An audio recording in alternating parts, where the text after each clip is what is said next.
tarde a todos e todas. Vou dar início aqui agora essa parte da programação que se chama Novas Vozes, né, aqui no 10º Congresso do GIF.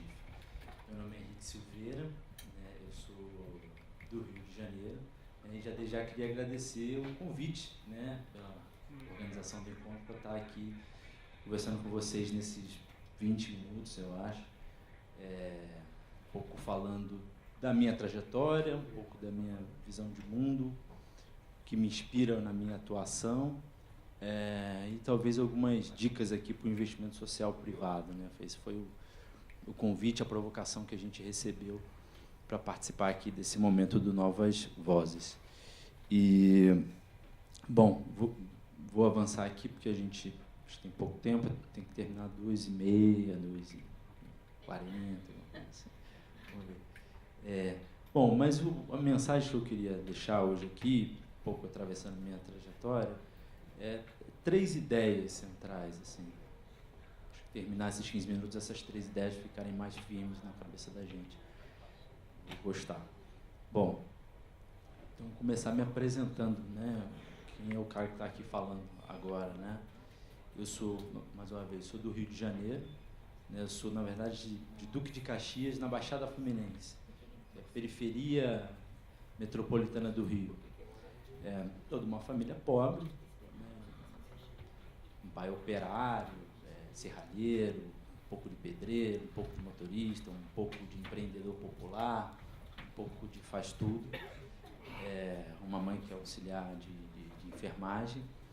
E a minha infância e adolescência, ela, assim como de muitas crianças e adolescentes de periferia, foi uma infância marcada muito pelo trabalho. O trabalho é uma marca muito forte na minha trajetória. Eu sempre trabalhei desde cedo, mais especificamente desde a 5ª série, né, 11 anos de idade. Então, isso é uma marca forte, né, que da 5ª série até ensino médio, sempre trabalhei, estudava de manhã, trabalhava na parte da tarde, de segunda a sexta. No sábado, trabalho o dia inteiro, folga no domingo. Então, isso fez parte da minha... E com o que eu trabalhava, né? Eu trabalhava, minha vida de trabalho girou em torno de uma loja de material de construção, que era uma loja da minha família, um pequeno comércio.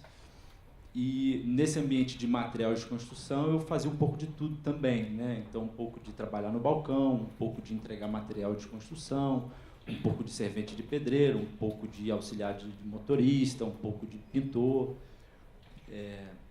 Então, eu tenho essa marca do trabalho. Nesse montão de coisas que eu fiz, tem uma coisa que eu trago forte na minha memória, na minha trajetória, é o fato de eu ter trabalhado já com carroça, né? O fato de eu ter sido carroceiro, com 12 anos de idade, né? Então, de entregar, carregar areia, pedra, tijolo, cimento. Eu me lembro que tinha uma coisa que eu carregava um pouco como orgulho, né? Era o fato de eu, já na 8ª série, com 14 anos, me orgulhar de falar para os meus colegas que eu era capaz de carregar um saco de cimento de 50 quilos, né? Então, abraçava o cimento e ia entregar. Então, isso era eu estou falando isso porque a nossa subjetividade ela é construída a partir do nosso entorno, da nossa experiência, do nosso entorno, dos nossos pares, né? Então, viver nesse ambiente com pessoas que trabalham com serviços braçais, pessoas que trabalham com a carroça, acaba um pouco forjando a sua visão de mundo, né? E a sua própria visão de futuro, porque você imagina que porque tu olha o cara que é mais velho que você, bom, é que ele é bem sucedido, que ele é um pedreiro profissional, tem muitos trabalhos, então se der tudo certo, você é igual esse cara. E estou contando essa história toda para localizar o meu lugar de fala, porque em um determinado momento, mais especificamente no primeiro ano do ensino médio, eu tive pela primeira vez uma visão muito clara, como até então nunca tinha acontecido. Eu consegui me enxergar 5 anos para frente. Assim, com clareza, eu tinha 15, eu me vi com 20 anos. E com 20 anos eu me vi um carroceiro profissional. Eu falei assim, caramba, com 20 anos, se tudo continuar como está, eu seria um carroceiro, eu teria uma carroça própria. E essa imagem me apavorou. Essa imagem realmente me apavorou. A partir dali eu comecei uma inquietação de querer ser outra coisa. Eu falei, não, isso não pode ser meu destino, eu preciso... E eu passei a desejar ser oficial do Corpo de Bombeiros, que é também um outro sonho muito característico de jovem de origem popular, né? A família de um jovem de origem popular quer muito que ele vá para as Forças Armadas, né? Você tem um emprego estável, um bom salário, você tem respeito entre os seus pares, então é um ótimo caminho. E foi nesse momento que eu um pouco disparou um gatilho em mim para uma trajetória de estudo, para uma trajetória de querer ser alguma outra coisa. E aqui eu deixo a minha primeira mensagem aqui para o grupo, porque é fundamental para um jovem, para uma cidade, para um país, a gente ter uma visão de futuro. A gente precisa ter um horizonte que inspire a nossa caminhada. A gente precisa de querer se tornar alguma coisa melhor do que a gente é. A gente precisa de um vir a ser. Se a gente não tem uma visão que nos inspire, seja uma cidade, um país, uma pessoa, a gente vive um dia após o outro. A gente vive hoje para acordar amanhã e assim vai. E digo isso porque a gente vive um momento muito delicado do nosso país, que é isso, né? A gente está aqui no segundo dia do Congresso do GIF, a gente não sabe como é que vai terminar a semana, né? Qual é a bomba, o fato novo que vai atravessar a nossa vida e o que acontece na semana que vem. Então, não ter visão de futuro é muito ruim para uma sociedade, para um indivíduo, para um país. Então, essa é a primeira mensagem, né? Visão de futuro. A gente precisa ter isso para a gente se mover. Né? E, nessa sequência, a partir, então, dessa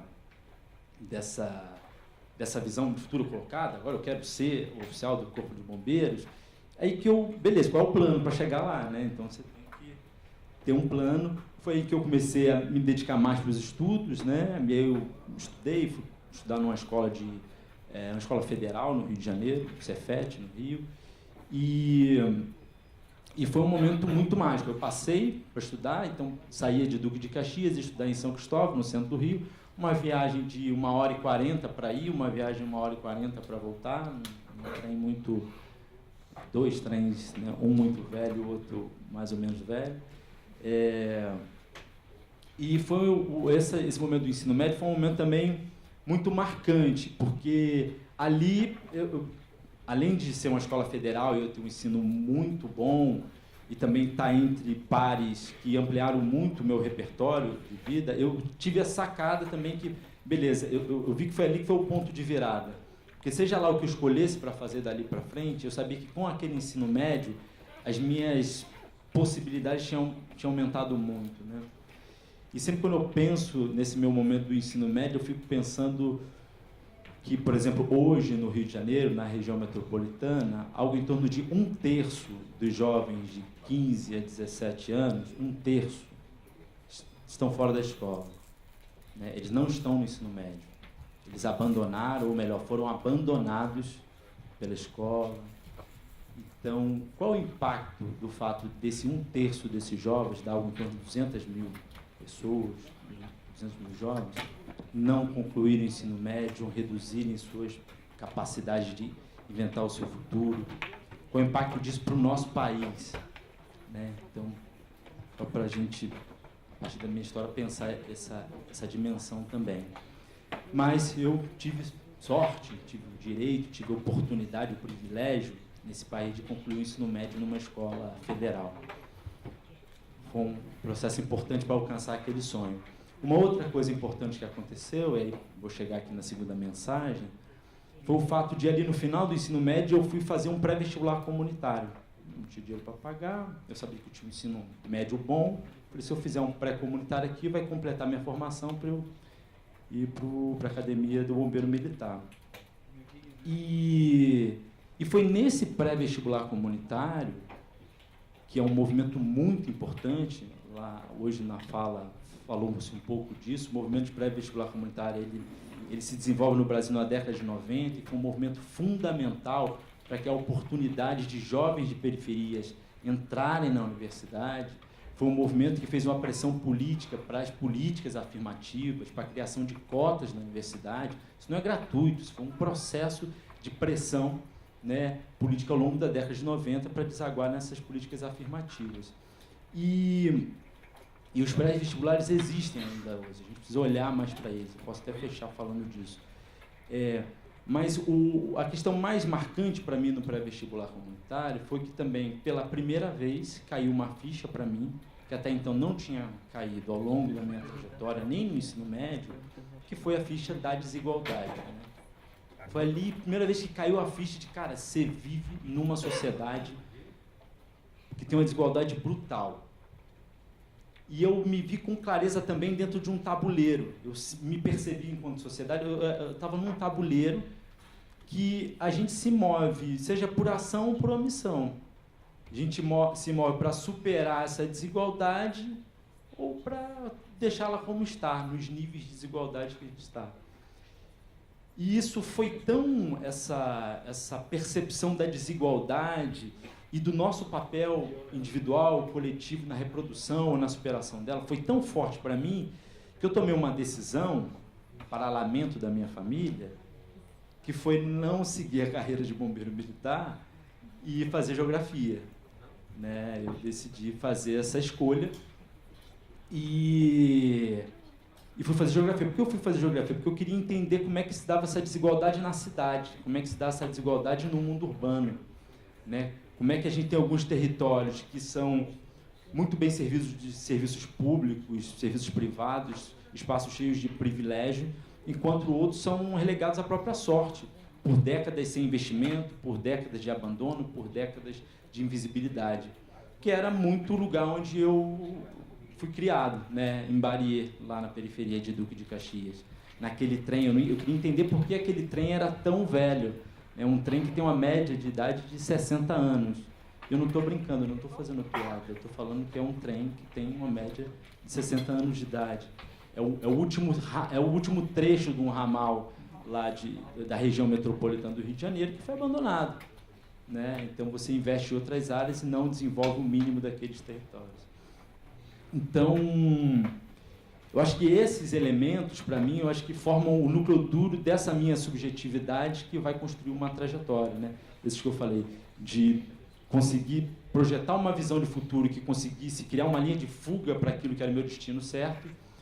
E nesse destino que eu passo a construir para mim, colocar a desigualdade como o centro da minha questão de vida. Eu quero atuar nesse tabuleiro para ajudar a superar essa desigualdade.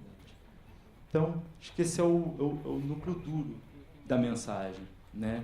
E aí, ao longo da minha trajetória, eu vou estudar, vou concluir minha faculdade em graduação de Geografia, vou fazer um mestrado em Cultura e Comunicação, eu vou trabalhar no IBGE, eu vou trabalhar depois no Instituto Pereira Passos, na Prefeitura do Rio, aquele programa chamado PP Social, para quem acompanhou esse programa, no Rio de Janeiro. Fui trabalhar no SESC também, então fui construir a minha trajetória aí de sujeito preocupado na construção de políticas públicas para a redução da desigualdade. E, durante essa trajetória, chegando aqui na reta final da minha fala, eu tive a oportunidade de conhecer outras pessoas muito generosas, né, para construir uma instituição, né, que é a instituição que hoje eu sou coordenador executivo, que é a Casa Fluminense. Foi criada ali em 2013, no Rio de Janeiro, e que tinha uma preocupação inicial, na hora que o grupo começou a se organizar, que era montar uma organização que ia fomentar o debate, a proposição e o monitoramento de políticas públicas na região metropolitana do Rio de Janeiro, focada em redução das desigualdades. Então, quando começou a surgir a ideia de construir uma organização desse porte, eu falei, opa, eu quero ter voz aí nessa casa. Nessa casa eu quero falar alguma coisa. E comecei a me engajar na construção da organização como sócio fundador. Depois fui do conselho de governança dessa organização. E desde 2014 tomei a decisão de sair do SESC para ir assumir a coordenação executiva dessa organização que está atuando no Rio de Janeiro. Eu não vou entrar muito em detalhe da organização, da Casa Fluminense, mas convido todo mundo a conhecer, nosso site, nossas atividades, mas a gente atua basicamente com o seguinte marco lógico, né? Numa visão de fortalecer a sociedade civil para influenciar políticas públicas, a gente trabalha com um processo, de articulação e mobilização de atores diversos desse território metropolitano do Rio de Janeiro, um território muito desigual. Uma outra etapa é a etapa de informação. Se você tem um grupo mobilizado, articulado, como é que eu coloco informação qualificada, dados, indicadores sobre políticas públicas, sobre condições de vida da população, para uma terceira etapa que é, beleza, então como é que eu vou fazer incidência política com esse grupo mobilizado, informado, para fazer a incidência política no Rio. Esse é o marco lógico. A gente tem uma série de desafios no Rio, né? Se o nosso país tem muitos desafios, acho que o Rio é um ponto fora da curva do tipo de desafio que a gente tem lá, desde o drama da violência urbana, da nossa taxa de homicídios, a questão de emprego, a questão de mobilidade urbana. Então, enfim, convido todos a conhecer um pouco mais o trabalho da Casa Fluminense nos nossos canais. Mas, está dando meu horário aqui, eu queria trazer essa terceira mensagem, né, a partir desse meu lugar, enquanto coordenador de uma organização da sociedade civil, que é uma mensagem que dialoga com um dos temas do Congresso, que é a questão da democracia. Né? A gente falou de visão de futuro, a gente falou de desigualdade, mas para falar de democracia, a gente precisa falar do racismo no Brasil. A gente precisa entrar na questão racial. Isso é uma questão fundamental. Né? A gente fala muito da necessidade de renovação política, por exemplo. Né? A gente vive um esgotamento, uma guinada mais autoritária no nosso país, um aumento da violência, e a clareza, acho que ninguém tem dúvida, da necessidade de renovação política. Né? A gente tem um Congresso Nacional composto por homens, brancos, mais velhos. Ninguém tem dúvida, imagina, aqui nessa sala, que a gente precisa de um Congresso que tenha mais mulheres, um Congresso que tenha mais negros, um Congresso que tenha mais jovens. Né? Mas o que a gente está fazendo para fazer essa diferença, essa mudança de fato? Eu acho que essa é o ponto. Né? É por isso que é tão dramático a gente entrar no ano de 2018 com o assassinato brutal da Marielle, né? Quem foi homenageada aqui embaixo hoje. Porque se está claro para todo mundo que a gente precisa de mais mulheres, que a gente precisa de mais negros, que a gente precisa de mais jovens, e quem conseguiu fazer essa trajetória, né? A Marielle também fez pré-vestibular comunitário, como eu fiz. Ela fez pré-vestibular comunitário, fez mestrado, depois voltou para dar aula no pré-vestibular comunitário. Quer dizer, então, não é à toa quando disse que ela é a melhor de nós. Né? Então, se quem fez essa trajetória toda teve esse resultado, ser brutalmente assassinada como ela fez, como é que você fala para quem se inspira nela seguir adiante? Né? Outros jovens de periferia, e eu me coloco dentro desse grupo, entendeu? Como é que avança? Muita gente com medo, né? Vai botar a cara para ser candidato, para coordenar uma organização. Então, eu acho que esse é um momento muito delicado e que o investimento social privado precisa pensar com muita responsabilidade o seu papel nesse contexto. Uma pergunta que pode se fazer é o seguinte: e aí, a gente vai andar para trás? Eu digo que não. A gente precisa avançar nessa agenda da inclusão, a gente precisa avançar nessa agenda da diversidade, avançar nessa agenda da justiça racial no nosso país. Porque a gente não vai reduzir desigualdade, que é uma palavra que já está na gramática de todo mundo, mas a gente não vai reduzir a desigualdade se a gente não enfrentar de frente a questão racial. E aí, eu acho que aqui está a importância do investimento social privado. Eu acho que aqui fica esse chamado a isso, né? Para que a questão racial esteja de forma transversal nas organizações. Né? Não só no público-alvo, né? Mas na estrutura das organizações, nas suas políticas de recursos humanos, pensar no protagonismo de novas lideranças jovens, novas lideranças negras, novas lideranças femininas. Eu acho que isso precisa estar muito no coração da estratégia de investimento social privado, e eu caminho aqui para encerrar a minha fala com essas 3 mensagens sobre a importância da visão de futuro, a importância da desigualdade estar no centro dessa visão, mas também a justiça racial está no centro dessa visão, porque só assim a gente vai produzir, né, uma sociedade mais democrática, né, uma democracia multirracial no nosso país. Então, encerro parabenizando, né, a criação no dia de hoje desse Fundo Marielle Franco. Eu acho que é uma luz, é uma inspiração para todos nós, né, parabenizar todas as organizações que ajudaram a construir esse fundo e convidar todas as organizações que estão aqui para fortalecer esse fundo, até porque tem um compromisso de uma organização internacional de dobrar esse recurso também. Então, essas eram as mensagens que eu queria deixar aqui e, mais uma vez, saudar a criação do Fundo Marielle Franco. Muito obrigado.